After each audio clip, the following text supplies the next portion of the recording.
Frère André avait une confiance indéfectible en Saint Joseph. Et d'ailleurs, il disait, c'est pas moi qui guéris, c'est Saint Joseph. Sa seule fonction, ou la manière dont il se percevait, c'était simplement d'être le messager de Saint Joseph. Lui, tout ce qu'il disait, c'est « allez à Joseph, priez Joseph, il ne vous laissera pas tomber en chemin ». Et souvent d'ailleurs, il y associait la Vierge Marie. Il disait « quand la Sainte Vierge et quand Saint Joseph intercèdent ensemble, ça pousse fort ». Et donc il était là toute la journée à faire son travail. Souvent il ne se détournait pas de ses tâches, il continuait à balayer tout en écoutant les gens. Il les écoutait et puis il les réconfortait, il les envoyait vers Saint Joseph, dont il avait toujours une petite statue sur lui. C'est aussi un de ses traits d'humour que vous connaissez peut-être. On lui disait « fais attention à ne pas devenir orgueilleux », ses frères faisaient attention à son orgueil, peut-être mu par une secrète jalousie.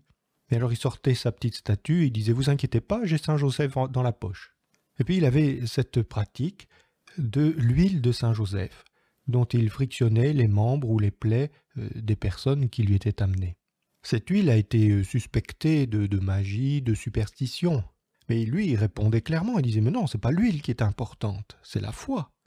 C'est la foi que vous placez en Dieu, c'est la confiance que vous avez en Saint Joseph qui est importante, c'est pas l'huile. » Mais alors pourquoi cette huile et d'où venait-elle ?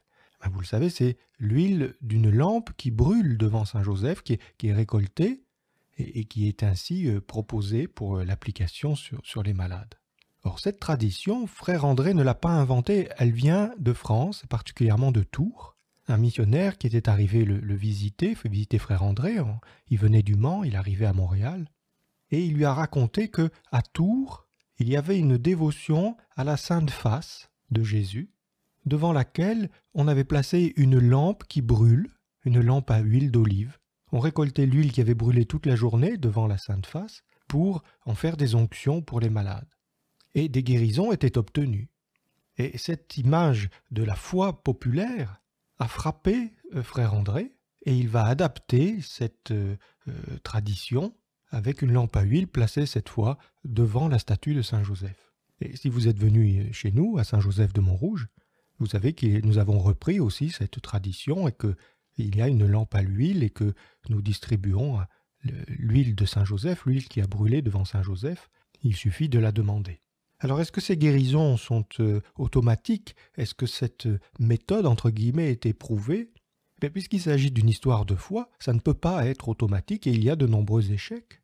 Il y a de nombreux échecs et on a questionné le frère André en disant « mais pourquoi ça ne marche pas sur moi? Pourquoi ça ne marche pas sur mon frère ?»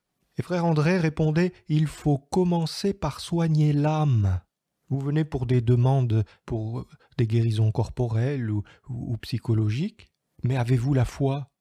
Croyez-vous que le bon Dieu veut faire quelque chose pour vous? Est-ce que vous allez vous confesser? Est-ce que vous communiez régulièrement ?» Et il les envoyait vers un prêtre. Il dit « allez au prêtre et revenez me voir ensuite. » Et je crois que frère André mettait là en lumière l'essentiel du ministère de guérison. On ne peut pas aller à la fois vers l'amour et contre l'amour. Notre démarche doit être unifiée, tout entier, nous allons vers l'amour, vers Dieu qui est amour. Et donc aller vers lui pour obtenir la guérison d'une plaie physique ou psychique, tout en méprisant les commandements de l'amour, tout en n'étant pas réconcilié avec l'amour, eh bien c'est tout simplement impossible. On ne peut pas faire une chose et son contraire dans le même mouvement. Donc en cette année où l'Église nous tourne vers Saint Joseph, et qui va être pour nous l'occasion de nous rappeler combien Saint Joseph agit dans le concret de nos vies, pour le travail, pour la santé, pour la famille, gardons à l'horizon ce mouvement dans lequel nous lance frère André. Il faut commencer par soigner l'âme. Êtes-vous allé vous confesser? Est-ce que vous communiez régulièrement? Où en est votre vie de prière? Il faut commencer par soigner l'âme. Et certainement, l'action de grâce, la louange, sont des éléments importants de ce soin quotidien que nous apportons à notre âme.